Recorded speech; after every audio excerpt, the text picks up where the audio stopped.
Everything comes from somewhere. This includes what we say, what we think, what we hear, even what we take credit for. Individuals strive for just one thing in their lives, the ultimate goal, happiness. However, we all know that life throws at us the notion of negativity from time to time. Now, it's very easy to tell someone to look at life in a positive way, adapt a positive stance, look at it optimistically, etc., etc. But the only reality is that it's easier said than done. Therefore, it is important for us to identify the sources of our happiness. One of the sources that make us happy are our attributes. Our attributes make us happy because every time we're complimented for something we're good at, every time someone tells us something good, it makes us happy. Therefore, it is important for us to understand that attributes is what make us happy. But like I said, everything comes from somewhere. Therefore, so do our attributes. Now, amongst the sources of our attributes, I'm going to be discussing just one source. But what if I was to tell you that there is one source of our attributes that we all in this room have looked at negatively? At any point in our life, at least once, all of us have.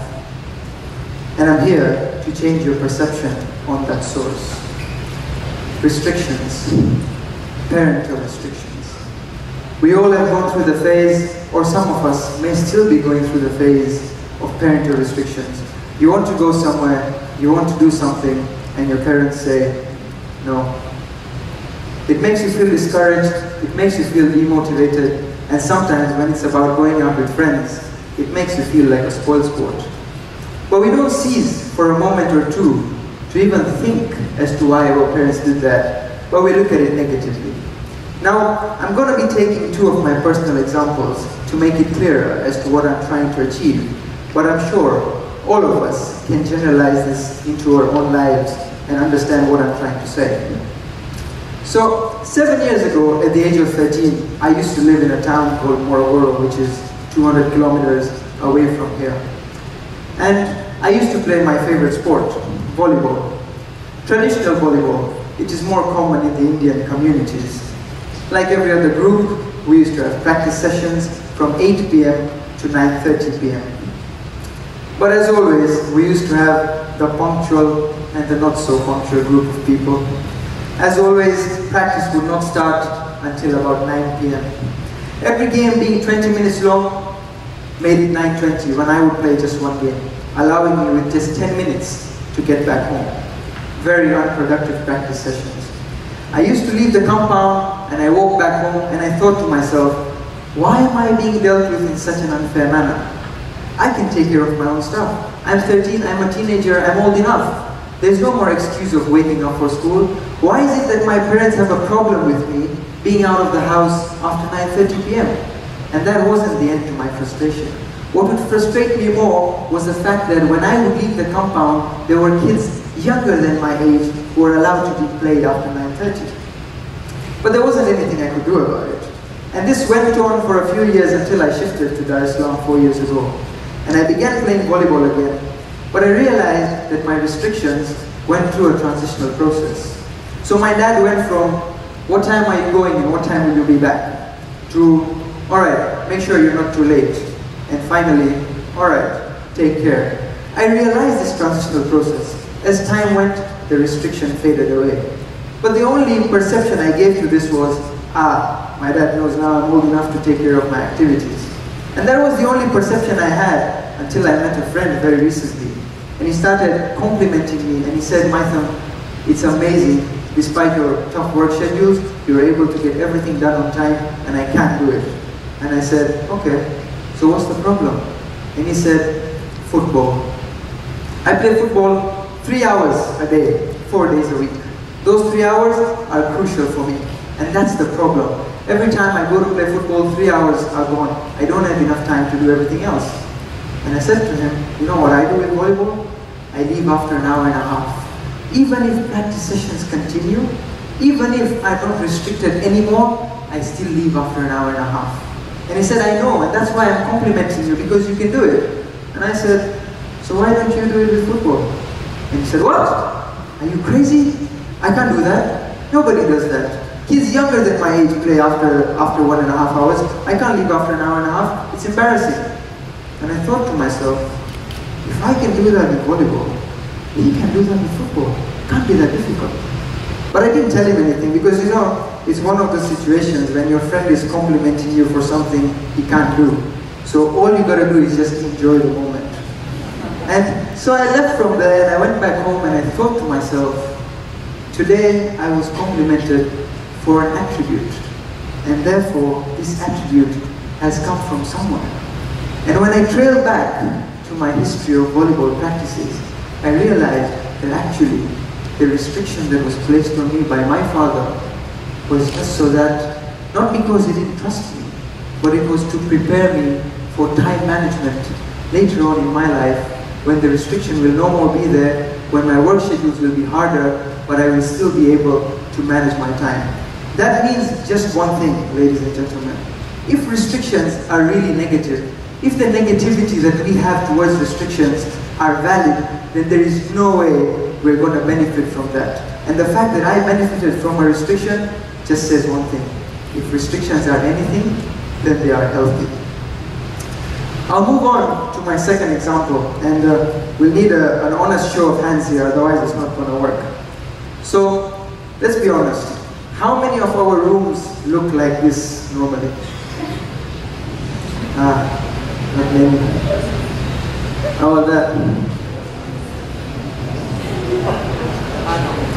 So, this is what my room used to look like a few years ago. Again, back in Morogoro.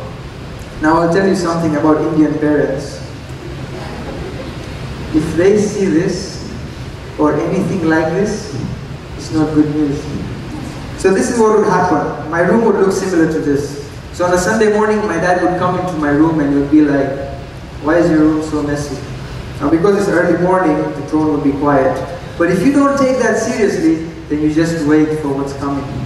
So we go to the breakfast table next, and as soon as everything is quiet, he says, you need to start listening to me when I tell you something.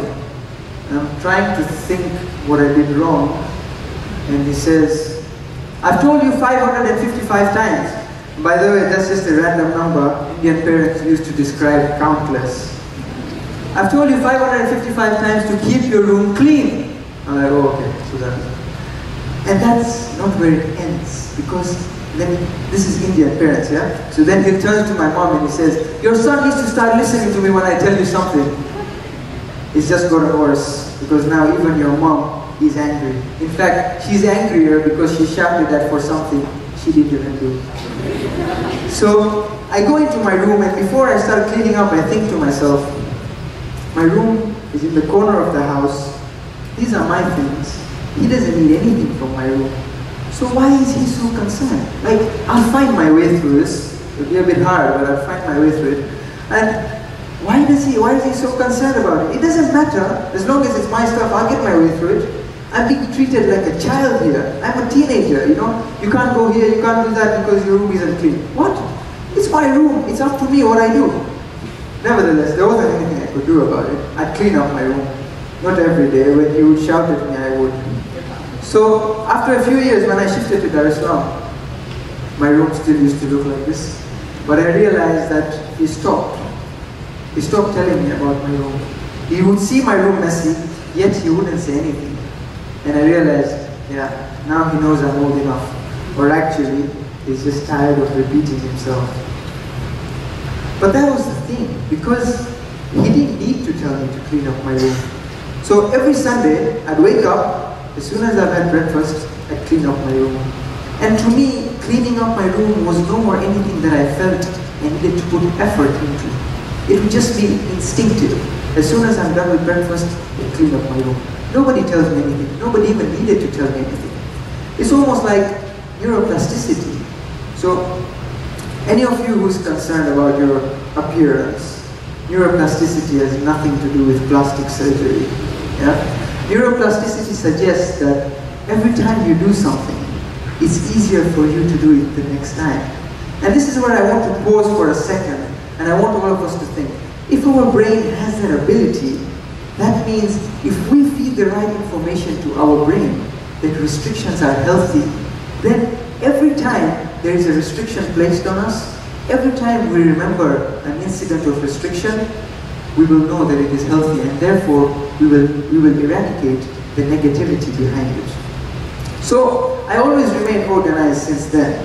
And this was the only perception I had until I came across a colleague who works for an administration at a college.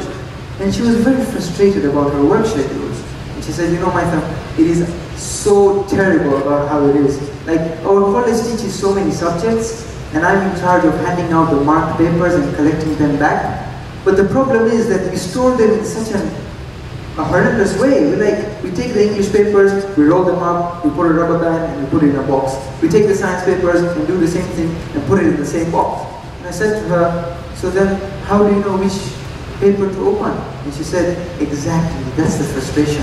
I have to open up every single roll until I find out which subject I'm looking for and which paper I'm looking for. And I said, yeah, that's very frustrating, but I have a better idea. And she said, you do? What idea do you have? And I said, a filing system. Why don't you have a file for every subject? That way, you will know exactly which file to pull out every time you need a paper. And she looked at me in a very unsure manner. And for a second I thought, if I misunderstood everything she said, her frustration is just going to double on me. So I just stood there quietly for a second, and she said, wow, that's impressive. How did you come up with such an organized method? It's so impressive to know that you're so organized. Now again, like I said, it's that moment where you just be proud of the moment, because she can't do something you can. So I just said to her, you know what, just take my advice and you'll be fine. And I drove back home, very happy because of an attribute.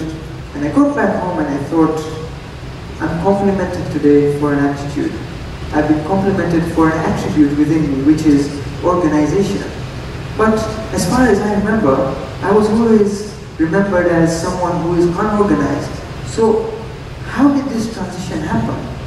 And when I trailed back, I understood that there's just one thing, and that is the nagging comments from my father, which I used to despise, is what has made me into an organized person today. And therefore, ladies and gentlemen, I wish to pose one question to the entire audience sitting here today. Think of all the attributes that you are known for in your life, everything you're complimented for, all the talents within you. Find the source of these attributes. If even one source is parental restrictions, then I have achieved my motive of standing in front of you here today. And I'd like to conclude. I want all of you to look at life as a plain A4 sheet of paper, where you will be responsible for everything that you write on it. Parental restrictions should be looked at as a stamp. This stamp is crucial in your life. It is crucial on that plain sheet of paper, whether you like it or not, whatever your perception towards the stamp may be, no matter how much pain this stamp inflicts on your life when it is actually being stamped upon. But if there is any reality, and this stamp spells out just one thing, and that is mine and your success. Ladies and gentlemen, parental restrictions are what cause teenagers, youths, you and I, to look at ourselves in the mirror 10 years down the line and ask ourselves just one question. Would we want to do anything different than what we are today? The answer will always be no. Thank you.